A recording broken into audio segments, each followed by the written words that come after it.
Hi guys, it's Fana, and thanks so much for watching. So last spring I made Ranny, the April Showers witch, who accidentally started my Seasons Witches doll series. Earlier this year I released my winter witch, Zima. You can watch both their videos linked in the description below. But now that we are very well into summer, this means that it's time for the Summer Witch. I immediately knew that I wanted to have a garden/plant themed witch, so I made a Pinterest board to collect inspiration. This is a really amazing way to conceptualize character designs. Somewhere along the way, I decided that this witch needed to be a boy, and came up with this design. Now, before you say anything, yes, men also refer to themselves as witches.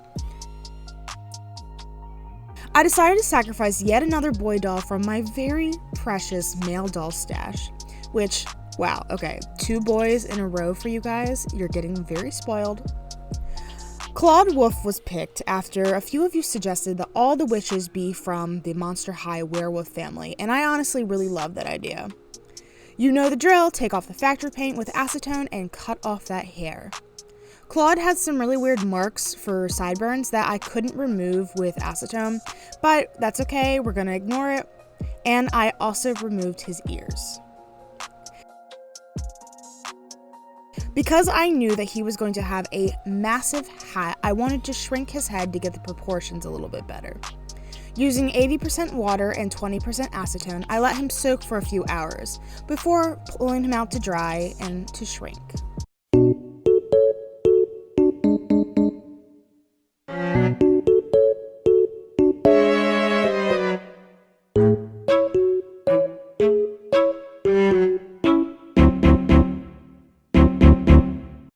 While this was happening, I decided to sand his limbs because I was going to give him some tattoos. I just sketched this on with black watercolor pencils. There really wasn't a rhyme or reason to the type of tattoos that I did. I just really wanted them to be floral, and I really like the contrast of delicate lines of flower tattoos mixed in with some harsh, thick black work.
My absolute favorite is the fern on his one leg.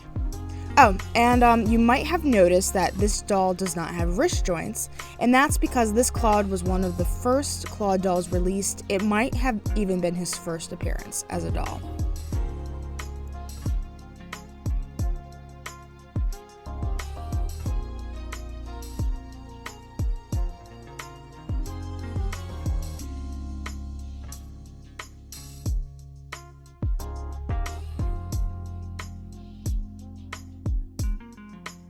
One of the tattoos that isn't floral is a string of rainbow hearts going up his calf. This is because when I was making this doll, there was a surge in the tattoo community talking about how important it is to know how to tattoo colors on dark skin tones.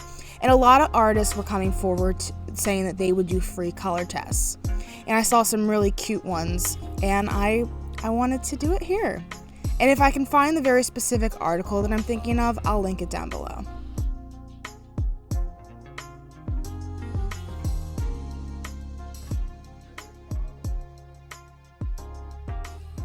Once those were done and cleaned up a bit, I sprayed the body and face with Mr. Super Clear to both seal the tattoos and add some tooth to the face in order to bring in the face up. I have discovered that shrunken heads are 10 times easier to work with for face-ups, probably because the plastic has hardened considerably. Once again, you all know the drill. I use pastels, watercolor pencils, and acrylic paints to make the face up, sealing with MSC once I want to save a layer.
I wanted the eyes to be a mix of pink and blue, and I just really love the gentle little smirk I gave him as the little beauty mark.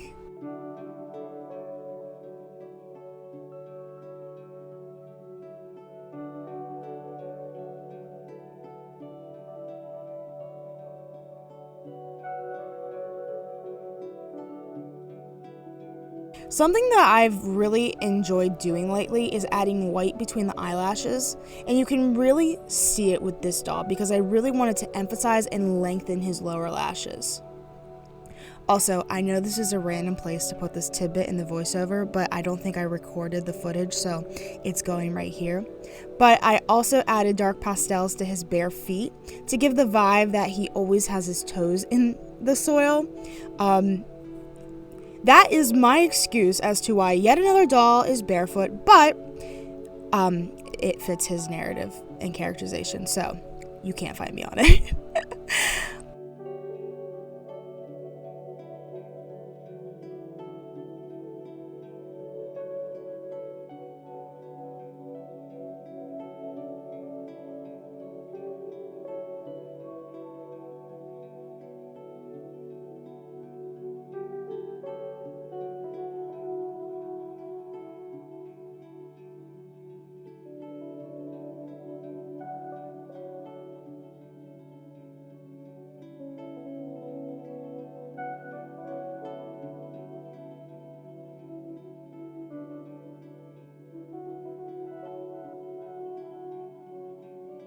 The very last step is to add some gloss to his waterline, inner corners, and lips.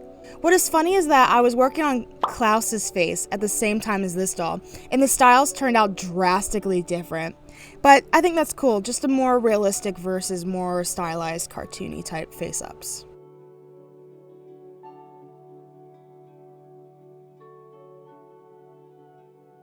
Now it is time to talk about the color palette a little. Originally, I really wanted a lot of sunset type colors, but I couldn't go to the fabric stores and nothing I had fit with my concept art. But I sucked it up and went to my fabric stock box and found 2 palette options. My personal style much prefers the left one, but when I asked for a vote on Instagram, the vast majority wanted the yellow. So yellow it is. And Pattern mixing, you might ask? Yeah, there's going to be some definite pattern mixing in this doll, just you wait.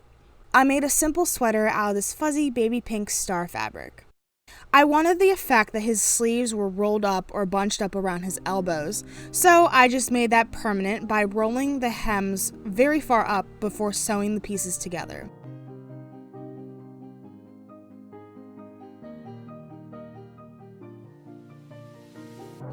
With some Velcro in the back, this piece is completely removable. And actually, this entire outfit ends up being completely removable, which is a very fun small victory at this scale. I didn't record more of the process of the capri overalls, but poof, they happened. They even have functioning pockets on his chest and on his sides. As you can see, the straps just snap together and cross in the back. And I also made this nifty little belt to cinch the waist, and it's all done.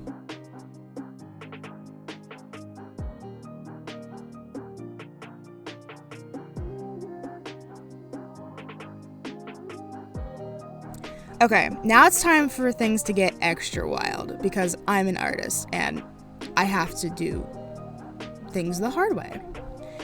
I decided he needed friendship bracelets. So to make this on doll scale, I pulled apart pieces of embroidery thread to make a single strand, and then made two very standard bracelets with a basic knotting technique. For anyone who doesn't know, an embroidery thread is typically made up of 6 strands, but no, I had to be crazy and use a single strand. It worked out perfectly though, so I just tied them on and secured the ends with glue so they won't fray. Like how most friendship bracelets work, these aren't going to be coming off until they fall off. I find that doll glasses are a pain in the butt for myself to make, so they were made off camera, but aren't they adorable with the tiny little blue beads? Here's a very basic tutorial that doesn't really teach you anything. Wrap your wire around a cylinder, bend, repeat, ta-da, glasses. Yay. Okay, so for his magic. On a very sudden whim, I decided to run with the whole gardeners have green thumbs concept, and I painted the fingers of the Summer Witch's hands green. I painted his toenails too for good measure, and I don't know, if you don't think of a green thumb, you wouldn't really get this, but I really like it as a hint to his plant magic, so I like it. Now it's time for his hat. Remember that pattern mixing I warned you about? Well, it's time for 2 new ones, which I think is really fun, especially since this yellow is so similar to the yellow of the overalls. I thought this witch was the one who really actually deserved a real witch's hat to take the place of a straw gardening hat. After some trial and error, we got ourselves a very stylish gardening witch's hat. I love the underside being a different fabric, and I found some really awesome fake flowers at the dollar store and glued those on artistically, or whatever you call it.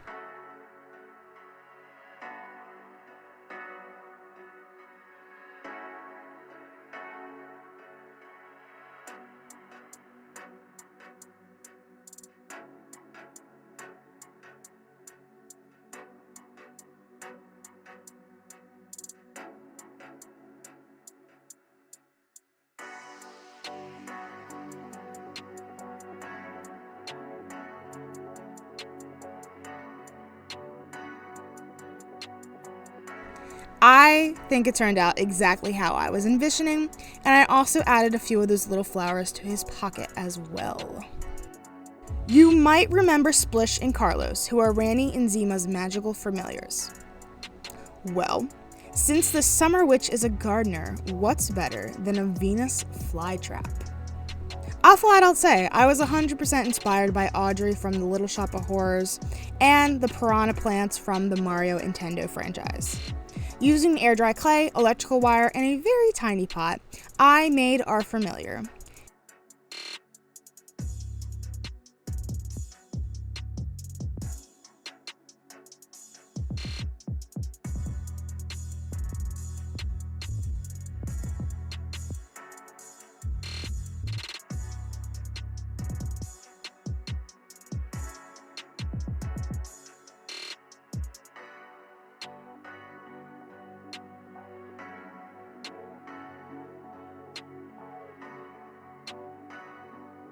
His name is Agnes, and he was so much easier to make than I expected. Thank God. After his paint job and a little add-ins, I decided to add some glue drool to him. I really like the contrast between Agnes and the Summer Witch, the creepy with the cutesy, because let's be honest, if any of my season witches would be a villain, it would 100% be this witch. I don't know why, but maybe he's hiding dead bodies in his garden. I don't know. Time for hair! You might have noticed his pink eyebrows, and that's because I have had this dusty rose yarn forever that I knew would be perfect for him. I brushed out some strands with a wire brush, flat ironed them, and glued them to make yarn wefts. Once I had a pile of those, I used the flat iron again to curl them around a pencil thingy, making nice ringlets. Once I had enough, it was time to glue them to his head, starting from the bottom and working my way up in layers.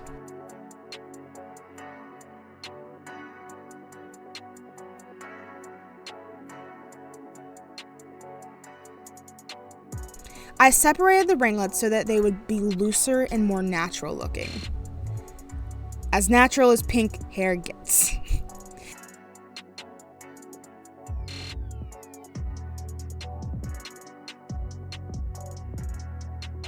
I purposely made the hat too big so that it would fit perfectly on his big, poofy hairstyle.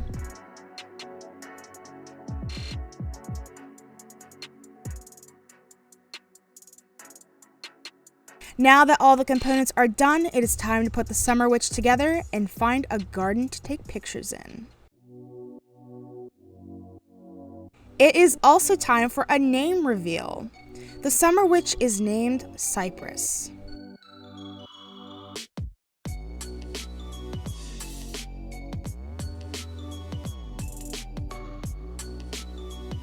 I am going to be honest. This doll goes completely against all of my personal design aesthetics. I am not a pastel floral girl, but I really love him as a completely conceptualized character. I love the contrast of him and his familiar, and like I said before, he's definitely the villain witch if I ever would make a story about these guys.